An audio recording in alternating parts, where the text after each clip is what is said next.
Hello, all you big, beautiful brains out there. Today, we're going to talk about the Ikea effect.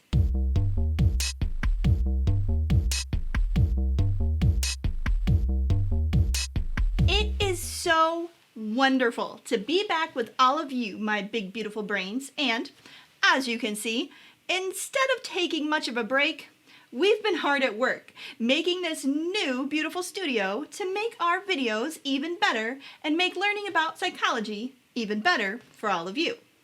While we were fixing everything up in here, we went to Ikea to get these brand new Billy bookcases, and while we were at Ikea, I thought, hey, Ikea effect. So, what is the Ikea effect? Put simply, people will value a product more if they invest some effort in creating it. For instance, at Ikea, which is a big store that sells furniture still unassembled in boxes, you would prefer the table that you took home and assembled yourself over another identical table that someone else had put together. You put a value on your work, on your time, and that makes you like your table more than the other one. And Ikea isn't the only store to do things like this. Stores like Build-A-Bear or others, where you essentially help build your own product, are also exploiting the Ikea effect. Think of it this way. You're at a store looking for a birdhouse, and you have two options.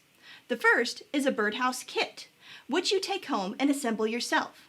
The other option is that exact same birdhouse already assembled.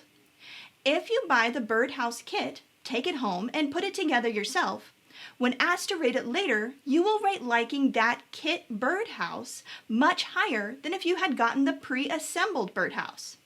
The only difference between the two is the amount of work that you put into that kit.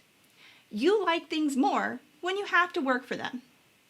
People have known about the Ikea effect, not scientifically, for a long time. But it wasn't established scientifically until 2011 by Norton, Mochon, and Ariely. They designed a series of experiments where people assembled various types of things, like origami and Legos and, yes, Ikea, and then measured how much participants valued the item that they made compared to another identical item that they hadn't made.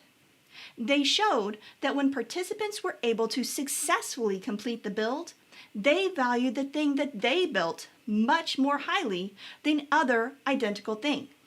Weirdly, if they couldn't finish building the item, or if they had to take that item apart or destroy it, like say the Lego build, they had to take it all apart, the Ikea effect wasn't as strong.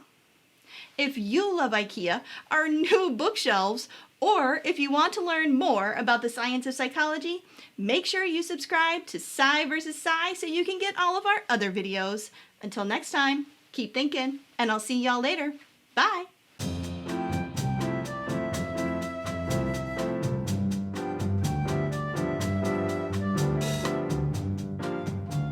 The Ikea effect says you'll love Psy vs. Psy even more if you help to build it. Like and subscribe.